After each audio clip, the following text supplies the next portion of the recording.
കഴിഞ്ഞ ദിവസം ചർച്ച ചെയ്തിരുന്നു. അതായത് ഈ SNDP യോഗവും NSS തമ്മിലുള്ള ഐക്യത്തെ പറ്റിയിട്ട് നമ്മൾ കഴിഞ്ഞ ദിവസം ചർച്ച ചെയ്തു. അപ്പൊ നമ്മൾ അതിനകത്ത് മുന്നോട്ട് വെച്ച ഒരു കാര്യം ഉണ്ടായിരുന്നു. അതായത് ഇതിന് പിന്നിലെ ഒരു രാഷ്ട്രീയം, വെള്ളാപ്പള്ളിയുടെ രാഷ്ട്രീയം എന്താണ്, ആ രാഷ്ട്രീയ ലക്ഷ്യത്തോടെ തന്നെയാണ് വെള്ളാപ്പള്ളി ഈ ഐക്യത്തിന് തയ്യാറായിരിക്കുന്നത് എന്ന് നമ്മൾ പറഞ്ഞിരുന്നു. അതിന്റെ ചൂട് സത്യം പറഞ്ഞു കഴിഞ്ഞാൽ അതിനോട് സാമ്യമുള്ള അല്ലെങ്കിൽ അതേ സംഭവം തന്നെ ഇന്ന് NSS ഐക്യം പിൻവലിച്ചു. അതായത് SNDPയുമായിട്ടുള്ള അല്ലെങ്കിൽ വെള്ളാപ്പള്ളി നടേശനുമായിട്ടുള്ള ഐക്യത്തിന് NSSന് താല്പര്യമില്ലെന്ന് അവർ തുറന്നു പറഞ്ഞിരിക്കുന്നു.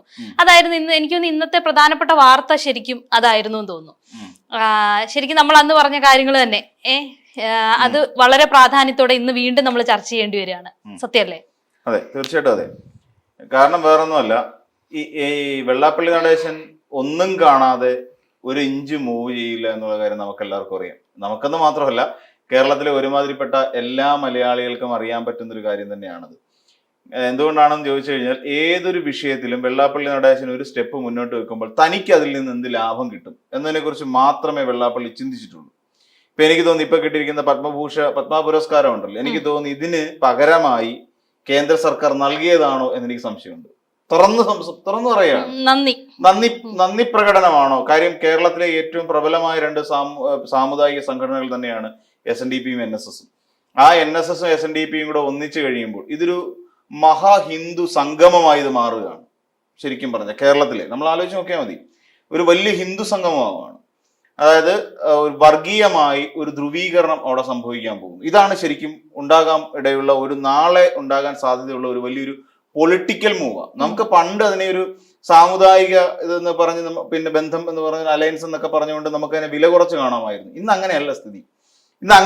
എന്ന് പറയാനുള്ള പ്രധാനപ്പെട്ട കാര്യം, നമുക്ക് നേരത്തെ ഇടതുപക്ഷവും വലതുപക്ഷവും അല്ലെങ്കിൽ LDF എന്നും UDF എന്നും പറഞ്ഞ രണ്ട് മുന്നണികൾ മാത്രമായിരുന്നെങ്കിൽ ഇന്ന് NDA എന്ന് പറയുന്ന ഒരു മുന്നണി കൂടി നമ്മുടെ ഇതിനിടയിലേക്ക് രംഗപ്രവേശം ചെയ്തു കഴിഞ്ഞു. അപ്പൊ ഈ NDA മുന്നണി എന്താണ് ലക്ഷ്യം വെക്കുന്നത്? നമ്മൾ പറഞ്ഞ കാര്യമാണ്, നമ്മൾ ഇപ്പോൾ പൊയ്ക്കൊണ്ടിരിക്കുന്നത് 20-ാം നൂറ്റാണ്ടും കഴിഞ്ഞ് 18-ാം നൂറ്റാണ്ടിലേക്ക് നമ്മൾ തീർത്ഥയാത്ര നടത്തിക്കൊണ്ടിരിക്കുന്ന ആൾക്കാരാണ്.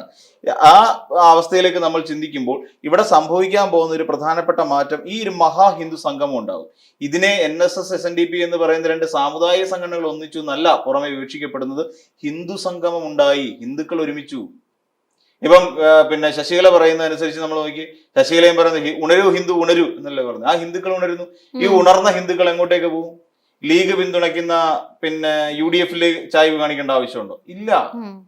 മതേതരത്വം ഏത് സമയവും പ്രസംഗിച്ചുകൊണ്ട് നടക്കുന്ന ഇടതുപക്ഷത്തിനോടൊപ്പം പിന്നെ ചേരേണ്ട ആവശ്യം എവർക്കുണ്ടോ? NSSനോ അല്ലെങ്കിൽ SNDPക്കോ ഉണ്ടോ? അല്ല മഹാഹിന്ദുവിനുണ്ടോ? ഇല്ല. അവർക്ക് സ്വാഭാവികം എന്നാണോ അവർ ചേരേണ്ടത് എവിടെയാ? ഈ പറയുന്ന നമ്മുടെ പിന്നെ NDAയിൽ ചേരണം. അല്ലെങ്കിൽ അങ്ങനെ വരുമ്പോൾ ഗുണം ആർക്കാണ് കിട്ടുന്നതെന്ന് ആലോചിച്ച് നോക്കൂ. ഇപ്പം പിന്നെ തുഷാർ വെള്ളാപ്പള്ളിയോട് പിന്നെ സുകുമാരൻ നായർ പറഞ്ഞു മേലെ ഈ പരിസരത്ത് കണ്ടുപോയിക്കരുന്ന് പറഞ്ഞു. കാരണം എന്താ, ഇങ്ങനെ ഒരു സംഗമം ഉണ്ടാകുമ്പോൾ ഒരു പൊളിറ്റിക്കൽ പാർട്ടിയുടെ നേതാവ് അല്ല അവിടെ പോകേണ്ടിയിരുന്നത്. അല്ലെങ്കിൽ ഞാൻ എന്റെ മോനെ അങ്ങോട്ട് പറഞ്ഞു വിടുകയാണ്. ഈ മോൻ ചെല്ലുന്നത് എന്തിനാ? ഈ മോൻ എന്താ അവിടെ സംസാരിക്കാനുള്ളത്? തുഷാർ അങ്ങോട്ട് കയറിപ്പോരെന്ന് പറഞ്ഞിട്ടുണ്ട്. എന്തിനാ തുഷാറിന് സംസാരിക്കാനുള്ള കാര്യം? തുഷാർ അവിടെ പൊളിറ്റിക്കലായിട്ട് സംസാരിക്കാൻ പോവാണ്, അല്ലാതെ രാഷ്ട്രീയ നിരപേക്ഷമായി സംസാരിക്കാൻ പോവല്ല. പൊളിറ്റിക്കലായി തന്നെ കൃത്യമായ രാഷ്ട്രീയം വെച്ചുകൊണ്ട് തന്നെ സംസാരിക്കാൻ പോകുന്ന ഒരാളാണ് പിന്നെ തുഷാർ വെള്ളാപ്പള്ളി. അവിടെ പോയി അയാൾ പറയാൻ പോകുന്ന BDJSന്റെ ഗുണങ്ങളെ കുറിച്ചായിരിക്കും പറയാൻ പോകുന്നത്. BDJSയുമായി ബന്ധപ്പെട്ടുകൊണ്ട്, അതായത് ഇവിടുന്ന് എത്ര പേര് BDJSലേക്ക് മറിയും എന്നറിയാൻ വേണ്ടിയാണ് പോകുന്നത്. അപ്പോൾ അങ്ങനെയുള്ള ഒരാളെ ഇനി എന്തിനാണ് NSS എന്ന് പറയുന്ന സംഘടന ഒപ്പം നിർത്തേണ്ടത്? കാലാകാലങ്ങളായി NSS എന്ന് പറയുന്ന സംഘടന ഇടതുപക്ഷത്തിനും വലതുപക്ഷത്തിനും സമദൂരം പ്രഖ്യാപിച്ചിരിക്കുകയാണ്. അത് അവരുടെ രാഷ്ട്രീയ നീക്കമാണ്. അതാണ് അവരുടെ രാഷ്ട്രീയ നീക്കം. അല്ലാതെ അവിടെ പോയിട്ട് BJPക്ക് പിന്നെ പാദസേവ ചെയ്തു കൊടുക്കുന്നതല്ല NSS എടുത്തിരിക്കുന്നത് രാഷ്ട്രീയ നീക്കം. LDFനും UDFനും അവർ അതാത് കാലങ്ങളിൽ പ്രാധാന്യം അനുസരിച്ച് സമദൂരം പ്രഖ്യാപിച്ചിട്ടുണ്ട്. ആ സമദൂരമാണ് അവരുടെ രാഷ്ട്രീയം. ആ രാഷ്ട്രീയത്തിൽ നഞ്ചു കലക്കാനാണ് വെള്ളാപ്പള്ളി നടേശൻ ശ്രമിക്കുന്നത്. അപ്പൊ നമ്മൾ വിചാരിക്കും വെള്ളാപ്പള്ളി നടേശൻ ഇപ്പൊ LDFന്റെ കൂടെ അല്ലേ, ആ LDFനോടുള്ള വിരോധമല്ലേ NSS കാണിച്ചിരിക്കുന്നത്? അല്ല, വെള്ളാപ്പള്ളിയുടെ രാഷ്ട്രീയ നിലപാടിനുള്ള വിരോധമാണ് കാണിച്ചിരിക്കുന്നത്. അവിടെയാണ് നമ്മളത് മനസ്സിലാക്കാതെ പോയത്. പലരും ഇവിടെ പറഞ്ഞു രണ്ട് സാമുദായിക പിന്നെ സംഘടനകൾ ഒത്തുവരുമ്പോൾ ഇവിടെ വലിയ മാറ്റങ്ങൾ സംഭവിക്കും. വരാൻ പോകുന്ന വലിയ മാറ്റം ഇതാണെന്നേ. ഈ ഒരു മാറ്റം കേരളത്തിൽ ഉണ്ടായിക്കഴിഞ്ഞാൽ ഇവിടെ ഒരു വലിയ ഹിന്ദു മുന്നേറ്റം ഉണ്ടാകും. ഹിന്ദു മുന്നേറ്റം എന്നല്ല ഞാൻ പറയുന്നത്, ഒരു ഹൈന്ദവ രാഷ്ട്രീയ പാർട്ടി, ഒരു ഹിന്ദു തീവ്രവാദത്തിന് വലിയൊരു മുന്നേറ്റം നമ്മുടെ കേരളത്തിൽ ഉണ്ടാകാൻ പോവുക. അതിനെ തടയണം. അതിന് തടയിടാൻ വേണ്ടി ഇപ്പം ഇദ്ദേഹം എടുത്തിരിക്കുന്ന സുകുമാരൻ നായർ എടുത്തിരിക്കുന്ന സ്റ്റാൻഡാണ് വളരെ ക്ലിയർ ആയിട്ടുള്ള സ്റ്റാൻഡ്. കാരണം നാളെ ഒരു ഘട്ടത്തിൽ ഇവർക്ക് ഇത് മാറ്റാൻ പറ്റത്തില്ല. കാരണം എന്താണെന്ന് വെച്ചാൽ ഇവർ NDA ആയിട്ട് പൂർണ്ണമായി സപ്പോർട്ട് ചെയ്തു. ആരുണ്ട്? SNDP കൂടെയുണ്ട്. അല്ലാന്നുണ്ടെങ്കിൽ SNDP പൂർണ്ണമായിട്ടില്ല, വെള്ളാപ്പള്ളി നടേശന സംഘവും കൂടെയുണ്ട്. SNDP ഞാൻ കുറ്റം പറയുന്നില്ല, SNDP യോഗത്തെ ഒരു കാരണവശാൽ കുറ്റം പറയുന്നില്ല ഇക്കാര്യത്തിൽ. SNDP യോഗത്തിന്റെ തലപ്പത്ത് ഇങ്ങനെ ഒരു എന്താ പറയാ ഒരാള് പോസ്റ്റ് ചെയ്യപ്പെട്ടതാണ് ഏറ്റവും വലിയ തെറ്റ് എന്ന് ഇപ്പോഴും അടിയുറച്ച് വിശ്വസിക്കുന്ന ഒരാളാണ് ഞാൻ. കാര്യം ഒരിക്കൽ പോലും കയറിയിരിക്കാൻ യോഗ്യതയില്ലാത്ത ഒരാൾ SNDPയുടെ തലപ്പത്ത് കയറിയിരിക്കുന്നു എന്നേ ഞാൻ ഇപ്പോഴും പറയൂ. കാര്യം പുള്ളിക്ക് ആ SNDP എന്തിനു വേണ്ടി ഉണ്ടായതാണ്? ആ SNDP യോഗം ഉണ്ടായത് ഇവിടുത്തെ ഈഴവരാതി പിന്നോക്ക സമുദായങ്ങളുടെ ഉന്നമനത്തിന് വേണ്ടിയാണ്. ആ ഉന്നമനം എങ്ങനെയാണ്? അധികാര സ്ഥാനങ്ങളിലേക്ക് എത്തി അവരെ മികച്ച ഒരു തലത്തിലേക്ക് കൊണ്ടുവരുന്നതിന് വേണ്ടിയിട്ടാണ്. അതോടൊപ്പം ഔദ്യോഗിക സ്ഥാനങ്ങളിലേക്ക് എത്തുക എന്ന് വെച്ചാൽ ഔദ്യോഗികമാണെങ്കിലും രാഷ്ട്രീയമാണെങ്കിലും അവരുദ്ദേശിക്കുന്നത് അവരെ മുൻപന്തിയിലേക്ക് കൊണ്ടുവരാൻ കഴിയുക എന്നുള്ളതാണ് ഈ ശ്രീനാരായണ ധർമ്മ പരിപാലന യോഗം കൊണ്ട് ഉദ്ദേശിക്കുക, SNDP പോലൊരു യോഗം കൊണ്ട് ഉദ്ദേശിക്കുന്നത്. ഇവിടെ വെള്ളാപ്പള്ളി നടേശൻ ചെയ്തുകൊണ്ടിരിക്കുന്നത് എന്താണെന്ന് ഇന്നത്തെ ഒരു കൊച്ചുകുട്ടിക്ക് പോലും അറിയാം. വെള്ളാപ്പള്ളി നടേശൻ എന്ന് പറയുന്ന ഒരാളെ സമൂഹത്തിൽ നിന്ന് അകറ്റി നിർത്തപ്പെടേണ്ട ഒരാളാണെന്ന് ഇവിടെ ഉള്ളവർക്കറിയാം. വെള്ളാപ്പള്ളി നടേശൻ ഒരു കാലഘട്ടത്തിലും ആ സമുദായത്തിന്റെ നന്മയ്ക്ക് വേണ്ടി ഒരു ഇഞ്ച് മൂവ് ചെയ്തിട്ടില്ല.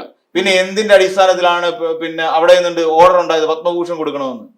എനിക്കത് മനസ്സിലാവുന്നില്ല സത്യത്തിൽ. എന്ത് കണ്ടിട്ടാണ് വെള്ളാപ്പള്ളി നടേശൻ ഈ പുരസ്കാരം കൊടുത്തത്? ഈ പത്മ അവാർഡ് വെള്ളാപ്പള്ളി നടേശൻ പറഞ്ഞതുപോലെ ആ ഒരു അവസ്ഥയിലേക്ക് പത്മ പുരസ്കാരത്തിന്റെ വിലയിടിവ് ഉണ്ടായിട്ടുണ്ടോ ഇത് പരിശോധിക്കപ്പെടേണ്ടിയിരിക്കുന്നു. വെള്ളാപ്പള്ളി നടേശൻ ഇതിനു മുമ്പ് പറഞ്ഞെന്താ? ഏത് പട്ടിക്ക് വേണമെന്ന് ചോദിച്ചേ. കാശ് കൊടുത്ത പണ്ടുണ്ടായിരുന്ന പത്മ പുരസ്കാരത്തിന് വില ഇന്ന് കാശ് കൊടുത്ത ഏതവനും കിട്ടും, ഏത് പട്ടിക്കും കിട്ടും. അക്ഷരാർത്ഥത്തിൽ പുള്ളി പറഞ്ഞ കറക്റ്റായി. കാശ് കൊടുക്കാതെ തന്നെ കിട്ടി എന്നുള്ളതാണ്. പുള്ളി പറഞ്ഞ വാക്കുകൾ വളരെ കറക്റ്റാണ്. പുള്ളി കാലത്തിന് മുമ്പേ സഞ്ചരിച്ചെന്ന് പറയാം. ആ വാക്കുകൾ ഏതൊരു പട്ടിക്കും കിട്ടും എന്ന് പറയുന്ന ആ ഒരു വാക്ക് കാലത്തിന് മുമ്പ് സഞ്ചരിച്ചു. അതുകൊണ്ടാണല്ലോ വെള്ളാപ്പള്ളി കിട്ടിയത്. അല്ല, വെള്ളാപ്പള്ളി എന്ത് തേങ്ങയാണ് ഇവിടെ ചെയ്തതെന്ന് ആലോചിച്ച് നോക്കൂ. സമുദായത്തിന് വേണ്ടിയിട്ട് എന്ത് ചെയ്തു? ഇവിടെ ഒരു സ്വാമിയെ ആലുവയിൽ കൊണ്ടിട്ട് കൊലപ്പെടുത്തി. തെളിവുകൾ വന്നിട്ടില്ല എന്ന് മാത്രമേ ഉള്ളൂ. കൊലപ്പെടുത്തി വെള്ളാപ്പള്ളി നടേശനാന്ന് ഈ പറയുന്ന എല്ലാവർക്കും അറിയാം. KK മഹേഷിന്റെ ആത്മഹത്യ, അതെങ്ങനെയാ ആത്മഹത്യ സംഭവിച്ചു എന്ന് ഈ കേരളത്തിലുള്ള സകലമാന ആൾക്കാർക്കും അറിയാം. കേസുകൊണ്ട് അതിന്റെ പേരിൽ അയാൾക്കെതിരെ, വെള്ളാപ്പള്ളിക്കെതിരെ. ഇത് കൂടാതെ ഇവിടെ SN ട്രസ്റ്റുമായി ബന്ധപ്പെട്ട് നടത്തിയിട്ടുള്ള അഴിമതിയിൽ കോടിക്കണക്കിന് ഒരുപാട് അഴിമതി നടത്തിയിട്ടുണ്ട്. ശങ്കേഴ്സ് ഹോസ്പിറ്റൽ ലീസിന് കൊടുത്തതുമായി ബന്ധപ്പെട്ട് അഴിമതി നടത്തിയിട്ടുണ്ട്. ഏത് മേഖലയിൽ അഴിമതി നടത്താത്തത്? പിന്നെ എങ്ങനെയാണ് ഇത്രയും അഴിമതിയും കള്ളു കച്ചവടക്കാരനുമായ വെള്ളാപ്പള്ളി നടേശന് എങ്ങനെയാണ് ഇങ്ങനെ ഒരു പുരസ്കാരം കേന്ദ്ര സർക്കാർ കൊടുത്തത്? ലക്ഷ്യം സിമ്പിൾ അല്ലേ? കേരളം എന്ന് പറയുന്ന ഒരു സംസ്ഥാനത്ത് നടക്കാൻ പോകുന്ന തെരഞ്ഞെടുപ്പ് മുന്നിൽ കണ്ടുകൊണ്ട് ഈ NSS എന്ന് പറയുന്ന സാമുദായിക സംഘടനയെ കൂടി തന്റെ കൈകളിൽ ഒതുക്കി വെച്ചുകൊണ്ട് ഇതിനെ എങ്ങനെയെങ്കിലും സംഘപരിവാറിന്റെ ലായത്തിൽ കൊണ്ട് കെട്ടാനുള്ള ശ്രമമാണ് നടത്തിയത്.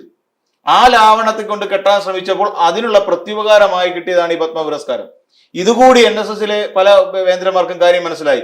ഇതിനുള്ള പ്രത്യുപകാരമാണ് കിട്ടിയിരിക്കുന്നത് വെള്ളാപ്പള്ളിക്ക്, അല്ലാതെ വേറെ ഒന്നുമല്ല. അപ്പം നമ്മുടെ കേരളത്തിലെ ഒരു മഹാ ഹിന്ദു സംഗമം ഉണ്ടാക്കിക്കൊണ്ട് ആ ഹിന്ദു സംഗമത്തിന്റെ ഗുണം ആർജിക്കാൻ പോകുന്നത് സാക്ഷാൽ വെള്ളാപ്പള്ളി നടേശനും മോനുമാണ്. ഈ ഒരു കുരുക്കിലോട്ട് ഞങ്ങൾ പോകുമെന്ന് NSS തിരിച്ചറിഞ്ഞതിന്റെ ഭാഗമായിട്ട് തിരിച്ചറിയുക തന്നെ വേണമായിരുന്നേ. കാരണം എന്താണെന്ന് ചോദിച്ചു കഴിഞ്ഞാൽ ഇവിടെ സംഭവിക്കാൻ പോകുന്നതെന്ന് ആലോചിച്ച് നോക്കൂ. LDFന്റെ വിലയില്ലാതായി മാറും, UDF ഇല്ലാതെയായി മാറും. അപ്പൊ ഇങ്ങനെ വരുന്ന രണ്ട് രാഷ്ട്രീയ മുന്നണികൾ നമ്മുടെ കേരളത്തിൽ തന്നെ ഇല്ലാതെയാവുന്നു.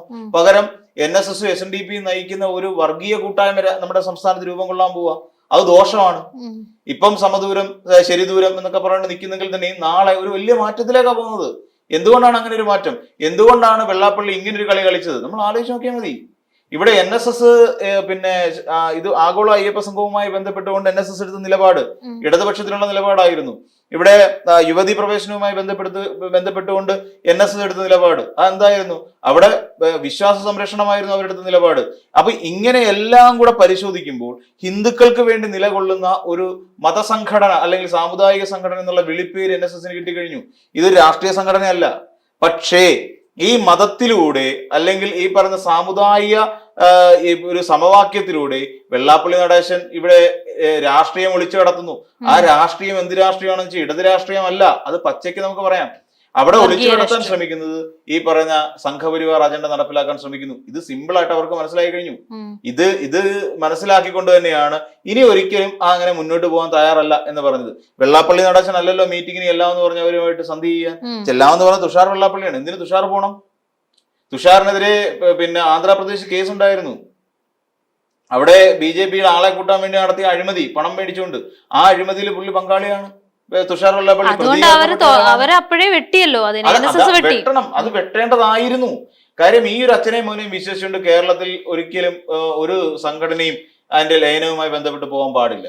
അങ്ങനെ തെറ്റാണ് അത്. കാരണം എന്താണെന്ന് വെച്ച് കഴിഞ്ഞാല് വെള്ളാപ്പള്ളി നടേശന് ഒരു കാലഘട്ടത്തിലും വ്യക്തമായി, ഇപ്പൊ തന്നെ നമ്മൾ ആലോചിച്ച് നോക്കും, അയലിട്ട് കോണാൻ പോലെയാണ്. അല്ല, കാറ്റത്ത് അങ്ങോട്ട് പോവാം ഇങ്ങോട്ട് പോവാം. ഈ അവസ്ഥയിലാണ് വെള്ളാപ്പള്ളി നടേശന്റെ നിലപാടെന്ന് പറഞ്ഞത്. ഇന്ന് പിന്നെ VD സതീശനെ കുറ്റം പറഞ്ഞു നടക്കുകയാണെങ്കിൽ നാളെ പിണറായി വിജയനെ കുറ്റം പറയും, പറഞ്ഞിട്ടുമുണ്ട്.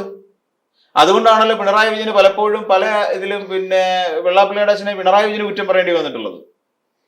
പിണറായി വിജയനെ ഒരു ഘട്ടത്തിൽ കുറ്റം പറഞ്ഞതിന്റെ പരിണിത ഫലമാണ് പിണറായി വിജയനും പറഞ്ഞത്. എന്താണ്, സമുദായ ദ്രോഹി എന്നാണ് വിളിച്ചത് പിണറായി വിജയൻ. സത്യമല്ലേ? പിണറായി വിജയൻ ആ വിളിച്ച വിളിയിൽ എവിടെയാണ് തെറ്റ് കിടക്കുന്നത്? സമുദായ ദ്രോഹി എന്ന് വിളിച്ചു. എന്താ തെറ്റുള്ളത്? എന്തെങ്കിലും തെറ്റതിനകത്ത് ചൂണ്ടിക്കാണിക്കാൻ പറ്റുമോ? അങ്ങനെ തന്നെയല്ലേ ഇന്ന് സമുദായത്തിനകത്തുള്ള എത്രയോ പേര് പുള്ളി അങ്ങനെ വിളിക്കുന്നുണ്ട്, സമുദായ ദ്രോഹി എന്ന്. അപ്പം ആ ഒരു വിളിപ്പേര് പുള്ളിക്ക് സമുദായക്കാർ തന്നെ ചാർത്തി കൊടുത്തതാണ്. അത് ചുവന്നുകൊണ്ട് നടക്കുകയാണ് വെള്ളാപ്പള്ളി നടേശൻ ചെയ്തുകൊണ്ടിരിക്കുന്നത്. അതാണ് ഏറ്റവും വലിയ പ്രശ്നം. ഇങ്ങനെ നിലപാടില്ലാത്ത ഒരാളായതുകൊണ്ടാണ് ശരിക്കും വെള്ളാപ്പള്ളി അങ്ങനെ ഒരു ഇതിലേക്ക് തള്ളിക്കളഞ്ഞത്. മോനാണെങ്കിൽ NDAയുടെ പ്രവർത്തകൻ, BDJSന്റെ പ്രവർത്തകൻ. ഇവിടെ പലപ്പോഴും പിന്നെ വെള്ളാപ്പള്ളി നടേശൻ ഓടിയിടന്ന് എന്താ പറയുന്നത്, പിണറായി വിജയൻ ദൈവമാണെന്ന് പറഞ്ഞ് നടക്കുന്ന ഒരാളാണ് അല്ലെ. LDFനൊപ്പമാണ്, LDFന്റെ മതമാണ്. പിന്നെ എന്താണ് ഇവിടെ ചെയ്തത്? ഇവിടെ കൃത്യം ഒരു അജണ്ട നടപ്പിലാക്കാൻ ശ്രമിച്ചത്. ഈ വെള്ളാപ്പള്ളി നടേശൻ ഈ മുസ്ലിം ലീഗിനെയും മലപ്പുറത്തുകാരെയും കുറ്റം പറഞ്ഞ പിണറായി വിജയനെ സന്തോഷിപ്പിക്കാനല്ല. അത് നമ്മൾ ആദ്യം മനസ്സിലാക്കണം. പിണറായി വിജയനെ സന്തോഷിപ്പിക്കാൻ വേണ്ടിയിട്ടല്ല പറഞ്ഞത്. കാര്യം പിണറായി വിജയനെ സന്തോഷിപ്പിക്കാൻ വേണ്ടി മലപ്പുറത്തുള്ളവരും മുസ്ലിം ലീഗുകാരും കൊള്ളരുതാത്തവരാണെന്ന് പറയേണ്ട ആവശ്യമില്ല. അത് പിന്നെ അത് ആർക്ക് വേണ്ടിയിട്ടാണ് പറഞ്ഞത്? വളരെ പ്രകടമായിട്ട് നമുക്ക് മനസ്സിലാക്കാൻ കഴിയും. പുള്ളിയുടെ ഹിന്ദുത്വ അജണ്ട വിളിച്ചു പറയുന്നത്, അല്ലാതെ പിണറായി വിജയന് വേണ്ടി പറയുന്നില്ല. പിണറായി വിജയൻ അറിയാം ന്യൂനപക്ഷ വോട്ട് വേണ്ടി വരുമെന്ന്. ധർമ്മടത്ത് തന്നെ 40% പിന്നെ ന്യൂനപക്ഷ വോട്ട് കിടക്കുന്നത്. എന്താ 40% പിണറായി വിജയന് പിന്നെ ഒരു 15% കിട്ടിയ പുളിക്കൂ? ബാക്കി 60%-നോട് 15 ഇടാകുമ്പോൾ 75% വോട്ട് പിണറായി വിജയന്റെ അക്കൗണ്ടിൽ കയറും. അപ്പൊ എന്താ പിന്നെ അത് ബുദ്ധിമുട്ടുണ്ടാക്കൂ? ഈ വെള്ളാപ്പള്ളിയുടെ ചില നിലപാടുകളെ അത് CPM-ന്റെ നിലപാടുകളാണെന്ന രീതിയിൽ വളച്ചൊടിക്കപ്പെട്ടിട്ടുണ്ട്. പക്ഷെ പുള്ളി പറഞ്ഞുകൊണ്ടിരുന്ന CPM-ന്റെ നിലപാടല്ലെന്നേ, പിണറായി വിജയന്റെ നിലപാടും അല്ല വെള്ളാപ്പള്ളി പറഞ്ഞുകൊണ്ടാണെന്നത്. വെള്ളാപ്പള്ളി പറഞ്ഞുകൊണ്ടിരുന്നത് തീർച്ചയായും സംഘപരിവാറിന്റെ അജണ്ട തന്നെയാണ് വെള്ളാപ്പള്ളിയുടെ പറഞ്ഞുകൊണ്ടാണെന്നത്. എന്തിനു വേണ്ടിയിട്ടായിരുന്നു? എന്തിനു വേണ്ടിയിട്ടാണ്? എന്നിട്ട് UDFനെ കുറ്റം പറയുക. UDF അവരെ താങ്ങി നടക്കുന്നുണ്ട്. UDF കൊള്ളരുതാത്തവന്മാർ, VD Satheesan കൊള്ളരുതാത്തവൻ. രമേശ് ചെന്നിത്തലയൊന്നും വലിയ പ്രശ്നമൊന്നുമില്ല. VD സതീശൻ കൊള്ളരുതാത്തവനാണ്, VD സതീശൻ ചതിയനാണ്, മറ്റേ അതാണ് ഇതാണെന്നൊക്കെ പറഞ്ഞുകൊണ്ട് ഭയങ്കരമായ രീതിയിൽ പറഞ്ഞുകൊണ്ട് നടക്കുന്നു VD സതീശനെതിരായി. അപ്പൊ ഇവിടെ എന്താ സംഭവിക്കുന്നത് ചോദിച്ചു കഴിഞ്ഞാൽ, അപ്പം സംഭവം എന്ന് പറഞ്ഞാൽ ഇവിടെ ന്യൂനപക്ഷ വോട്ടുകൾ LDFൽ നിന്ന് അകറ്റി നിർത്തുക. കാര്യം ഇങ്ങനൊരു കണക്ഷൻ കിടക്കുന്നുണ്ട്. ന്യൂനപക്ഷ വോട്ടുകൾ സ്വാഭാവികമായിട്ടും അകന്നു നിൽക്കും. ഇനി NSS എന്ത് ചെയ്യും? ഈ പറയുന്ന ന്യൂനപക്ഷങ്ങളെ സഹായിക്കുന്നതുകൊണ്ടും NSS ഇവർക്കൊപ്പം ചേരും. അപ്പൊ ഇതൊരു വിശാല ഹിന്ദു പിന്നെ സംഗമമായി മാറുന്നു. ഈ വിശാല ഹിന്ദുവിനെ ഈ പിന്നെ NSSന് ഒരിക്കലും UDFന്റെ കൂടെ ചേരാൻ പറ്റില്ല എന്ന് വിചാരിക്കും. കാര്യം എന്താ? ഇവിടെ പിന്നെ ലീഗ് ഇവരെ പിന്തുണയ്ക്കുന്നു, UDFനെ പിന്തുണയ്ക്കുന്നു. അല്ലെങ്കിൽ UDFന്റെ ഏറ്റവും പ്രധാനപ്പെട്ട കക്ഷിയെ ലീഗ് മാറുന്നു. ജമാഅത്ത് ഇസ്ലാമിയും SDP എല്ലാം UDFന്റെ കൂടെ നിൽക്കുന്നു. അപ്പൊ UDF കൊള്ളരുതാത്തവന്മാരായി മാറി. UDF കൊള്ളരുതാത്തവന്മാരായി മാറി കഴിയുമ്പോൾ തീർന്നില്ലേ കാര്യം? UDFനെ NSS സപ്പോർട്ട് ചെയ്യില്ല. ഇനിയിപ്പോ നാളെ ഇടതുപക്ഷത്തിനെതിരെ പറയും. ഇത് രണ്ടും ഒരു വശത്ത് തളർന്നാൽ മാത്രമേ NDAക്ക് മൂവ്മെന്റ് ഉണ്ടാവൂ. ഇപ്പൊ ഞാൻ സിംപിളി ചോദിച്ചോട്ടെ, ഈ കേരളത്തിൽ പിണറായി വിജയനെ താങ്ങി നടക്കുന്ന വെള്ളാപ്പള്ളി നടേശന്റെ പത്മഭൂഷൺ കേന്ദ്ര സർക്കാർ കൊടുത്തു. എന്തിനു കൊടുക്കണം? ഇവിടെ പിണറായി വിജയനെ പിന്തുണയ്ക്കാൻ തയ്യാറായി നിൽക്കുന്ന വെള്ളാപ്പള്ളി നടേശൻ എന്തിനു കൊടുക്കണം? ലോജിക്ക് സിമ്പിളാണ്. അപ്പം എന്താണ്, എവിടെ തകർക്കാനുള്ള അച്ചാരം മേടിച്ചു കഴിഞ്ഞു വെള്ളാപ്പള്ളി. നന്ദി പ്രകടനം. അവിടെ LDFനെ തകർക്കാനുള്ള അച്ചാരം മേടിച്ചാണ് വെള്ളാപ്പള്ളി നടേശൻ ഇറങ്ങി നടക്കുന്നത്. അല്ലാതെ വെറുതെ പിന്നെ ആ അച്ചാരം അല്ലെങ്കിൽ ആ ചെയ്തു കൊടുക്കുന്നതിനുള്ള വെള്ളാപ്പള്ളി കൃത്യമായിട്ട് പറയും, അവിടെ കമ്മ്യൂണിക്കേറ്റ് ചെയ്യും, തുഷാർ വഴി കമ്മ്യൂണിക്കേറ്റ് ചെയ്യും. എടാ ഞാൻ ഇങ്ങനെയൊക്കെ ചെയ്ത് വെച്ചിട്ടുണ്ട്, മിക്കവാറും LDFന്റെ കാര്യം കട്ടപ്പോയാൽ ഇവിടുത്തെ ന്യൂനപക്ഷ വോട്ടുകളൊന്നും LDFലേക്ക് കയറത്തില്ല. LDFന്റെ ഏറ്റവും പ്രധാനപ്പെട്ട വോട്ട് ബാങ്കുകളിൽ ഏറ്റവും പ്രധാനപ്പെട്ട ഒന്ന് പിന്നെ ഈഴവ വോട്ടുകളാണ്.